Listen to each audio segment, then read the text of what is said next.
It's like just under 17 oh minutes. My gosh. So it's extremely All right, well, you guys go check that out. But for now, we're going to jump into some Smash 4 with ReQzee, a name you guys have probably seen, formerly the DAC Pack, versus, I don't know if it's Mashiro or Mashiro, Hyro. I don't know. Mashiro. Mashiro. We'll just go with that for now on. And I'm assuming they're jumping into this. Yeah, a little bit of yeah, okay. This is real. Okay. Okay. All right. Well, they're taking this all the way. This matchup, I do know, can favor Pikachu, but it is a meticulous kind of matchup where you've got to be careful. Pikachus normally want to throw out the hitboxes, the mix-ups, the grabs. The grabs are going to be very effective versus Bayonetta, but right as I was saying it, Bayonetta's combos can do exactly what Pikachu's trying to do to Bayonetta, but a little bit better. So faith in ReQzee, but we're going to see what Mashiro has in store for him. Yeah, it looks like ReQzee's game plan so far has been pretty good. Just the harassing with Thunder Jolts, coming in with the LPs to kind of find his good opening, not really commit to anything too hard because, of course, as you said, Bayonetta hits you, it hurts really, really bad. I really like this neutral from ReQzee right here. As we've come to expect, he is getting better at the weaving in and out, the application of the quick attack. His combos, his conversions are pretty good. And an edge guard attempt. Oh my, what the heck? That was smooth. That was. I was not ready for that. And the conversion to the stock. Let's go ReQzee, 40% sitting pretty. Very clean first stock. Yeah, a bit of a... We've been seeing a lot of side B from Mashiro here. Yeah. And it's a relatively safe move. It has less end lag than you might expect on a move that has like that sort of burst movement. But hasn't been working out for him so well. Yeah, ReQzee, I think he might just be used to that.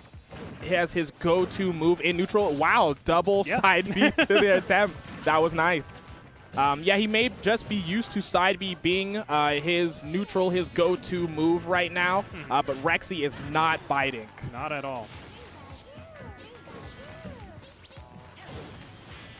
Yep, ReQzee, pretty easy bait and punish there.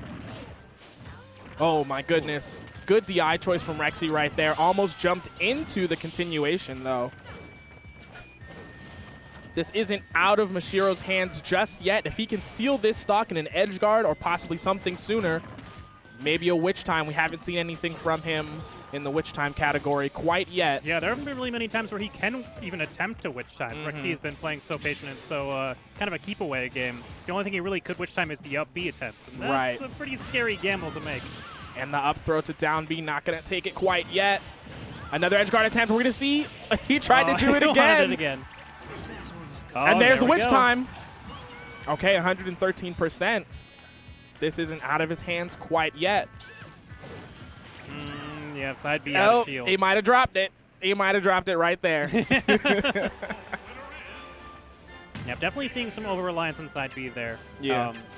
It is a pretty good burst movement tool, but it's not neutral in a can. Right. Yeah, and even there, trying to go for the punish with side B out of shield, it's not a particularly fast startup move.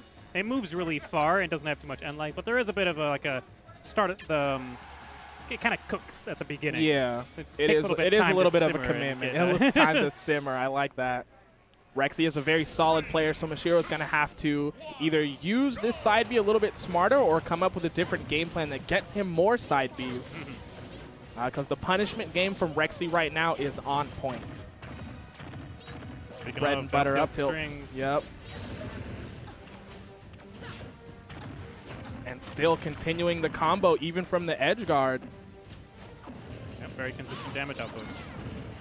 Again? Well, it was flashy. Right. Literally, I kind of thought he was going to get the spike hitbox right there. Yeah, he was probably going for it. That would have been a really flashy kill. Oh my goodness. Converting people to Pikachu mains everywhere right now. Yep. All right, well, tables have turned. An unfortunate SD from ReQzee is going to put him 46% on his last stock of Game 2. And Mashiro still at 91%, not quite at kill percent yet. And maybe another up smash will do it. So this is Mashiro's chance.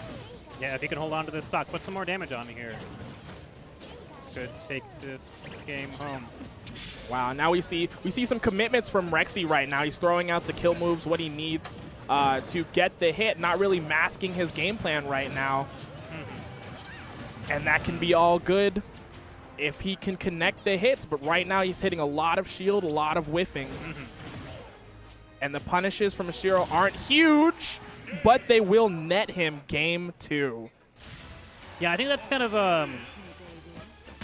that stock is sort of indicates one of the weaknesses that more defensive players usually have is if they ever do get so far behind, they know how to kind of defend and put on damage safely, but you can't do that and also get kills in almost every situation. There might be some characters, some situations that can do that sort of thing. Whenever it gets to that point when you're like, you're behind, I need to make a big win, it's usually a very, very rough spot. You become a little bit more telegraphed. Yeah, and you become telegraphed like that, like the up smashes that ReQzee went through was attempting.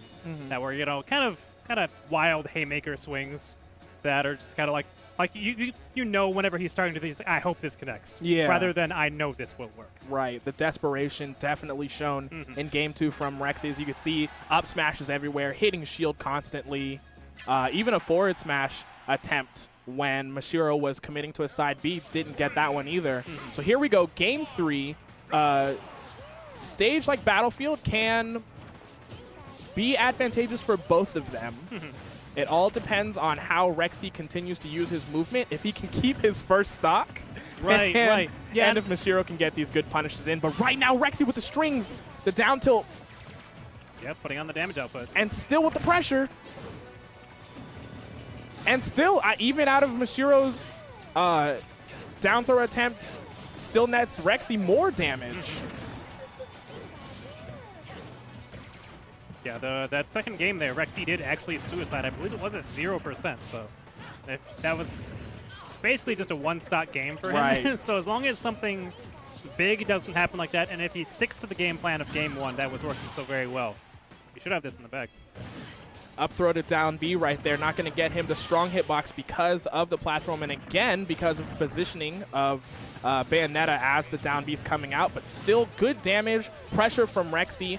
I do see this kind of passive pressure from him where he's not really overcommitting, but he is staying near Mashiro when it counts the most, basically. Yes. You see a lot of these Thunder Jolts to keep him at bay, you know, to bait the approach from Mashiro, because, you know, what else does he have but to approach ReQzee with the stock, or not the stock, the percent advantage.